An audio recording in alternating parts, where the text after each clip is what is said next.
আসসালামু আলাইকুম। খুবই গুরুত্বপূর্ণ একটি সংবাদ। এই মুহূর্তে ভারত যে সিদ্ধান্ত নিতে যাচ্ছে, যদি সত্যি সত্যি তারা বাংলাদেশের বিপরীতে সার্জিক্যাল স্ট্রাইক পরিচালনা করে, তাহলে পরিণতি অত্যন্ত ভয়ঙ্কর হবে।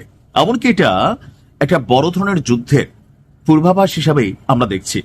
প্রথমত আপনাকে বুঝতে হবে সার্জিক্যাল স্ট্রাইক বা যুদ্ধের ভাষায় এই সার্জিক্যাল স্ট্রাইক কি, এর গুরুত্ব কতটুকু, আর এতে কোন একটি দেশের বিরুদ্ধে আরেকটি দেশ কিভাবে লড়াই করে এবং পরিণতি কোন দিকে যায়।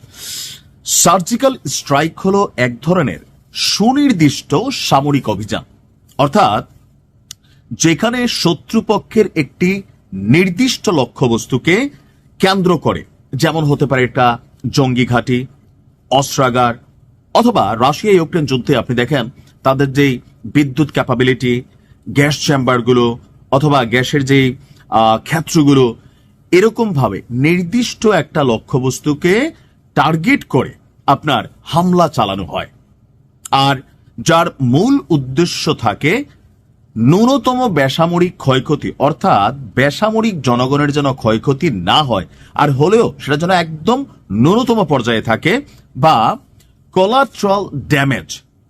আর শুধুমাত্র সেই টার্গেটেড জিনিসটাকেই ধ্বংস করা, ক্ষতিগ্রস্ত করা, গুড়িয়ে দেওয়া, অর্থাৎ মূল লক্ষ্য থাকে সার্বিক যুদ্ধ না, কোনো একটা নির্দিষ্ট জিনিসকে টার্গেট করে। হতে পারে এটা বাংলাদেশের কোনো একটা ক্যান্টনমেন্ট, হতে পারে আমাদের সীমান্তবর্তী বিজিবির কোনো ঘাঁটি, হতে পারে কোনো একটা নির্দিষ্ট শহরের কোনো একটা নির্দিষ্ট বাড়ি, অথবা যে কোনো কিছু। বুঝতে পারছেন, সার্জিক্যাল স্ট্রাইকটা হচ্ছে সার্বিক যুদ্ধ না, তবে যুদ্ধেরই একটা পূর্বাভাস।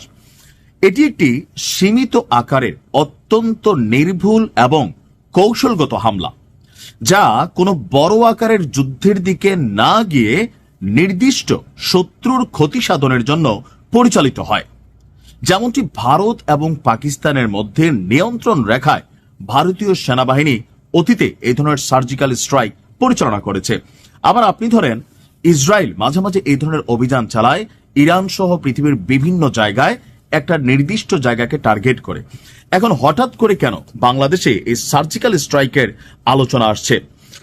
গতকালকে আমাদের গণমাধ্যম, প্রথম সারির গণমাধ্যম আমার দেশ পত্রিকায় যে নিউজটা আসছে, বাংলাদেশে সার্জিক্যাল স্ট্রাইকের আহ্বান জানিয়েছে ক্ষমতাসীন দল বিজেপির একজন ঊর্ধ্বতন নেতা।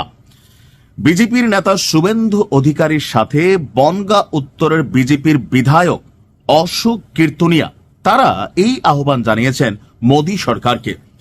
বাংলাদেশ নিয়ে উত্তেজনার আবহে বিজেপি নেতাদের এমন মন্তব্যে বিতর্ক আরো উস্কে গেল।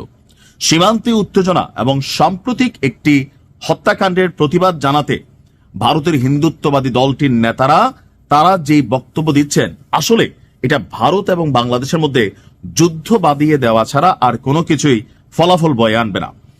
আপনার বিজেপির বিধায়ক অশোক কীর্তনিয়া এবং হরিণঘাটার বিজেপি বিধায়ক অসীম সরকার, তারা সহ শুভেন্দু অধিকারী, যিনি প্রতিনিয়ত বাংলাদেশ সম্পর্কে নেগেটিভ বক্তব্য করেন, তাদের বক্তব্য ছিল এটা যে ডক্টর ইউনূসকে একটা শিক্ষা দিতে একটা সার্জিক্যাল স্ট্রাইক পরিচালনা করা দরকার ভারতে। কূটনৈতিক সমাধানের বদলে বিতর্ক এবং উস্কানি বেশি শোনা যাচ্ছে বলে তারা মনে করছে যে বাংলাদেশের পক্ষ থেকে এই মুহূর্তে এই অ্যাক্টিভিটিসগুলো হচ্ছে। অসীম সরকার প্রকাশ্যে সার্জিক্যাল স্ট্রাইকের আহ্বান জানিয়েছে তার সরকারকে। তার বক্তব্য, যেভাবে পাকিস্তানে সার্জিক্যাল স্ট্রাইক হয়েছিল সেভাবে বাংলাদেশেও অভিযান করুক ভারত সরকার। অর্থাৎ 2016 সালে পাকিস্তানের সাথে আপনার যে সীমান্তবর্তী এরিয়া, সেখানে একটা সার্জিক্যাল স্ট্রাইক দিয়েছিল ভারত এবং তাতে তারা সফল হয়েছিল। সো এই বিধায়করা মনে করছেন বা এমপিরা মনে করছেন তেমন একটা স্ট্রাইক বাংলাদেশে দেওয়া দরকার। প্রয়োজনে বাংলাদেশকে ভারতের সঙ্গে নিয়ে সেখানকার উগ্রপন্থীদের পাকিস্তানে পাঠিয়ে দিক। আপনার বলা হচ্ছে যে কেন্দ্রীয় সরকারের এখনই উচিত বাংলাদেশকে আর বাড়তে না দেওয়া, এখনই সার্জিক্যাল স্ট্রাইক করা দরকার। অর্থাৎ ভারত চাচ্ছে এই মুহূর্তে বাংলাদেশ থেকে ভারত বিরোধী যে সকল বক্তব্য, ভারতের সার্বভৌমত্ব বিরোধী যে বক্তব্য, সকল কিছুকে তারা খুবই সিরিয়াস নিচ্ছে। আর এই মুহূর্তে জনাব তারেক রহমানের ফেরাতে কিছুটা স্বস্তি ফিরলেও ভারত বাংলাদেশের ব্যাপারে আশ্বস্ত হতে পারছে না, কারণ এই সরকারের সময় বিভিন্ন সময় পাকিস্তানের বিভিন্ন ঊর্ধ্বতন জেনারেলরা যখন বাংলাদেশ সফর করছেন, তখন ভারত মনে করছে তাদের যে 7 সিস্টার্স, তাদের যে শিলিগুড়ি করিডোর, বিভিন্নভাবে বাংলাদেশের মাটি ব্যবহার করে পাকিস্তান বড় কোনো ঘটনা ঘটাইতে পারে।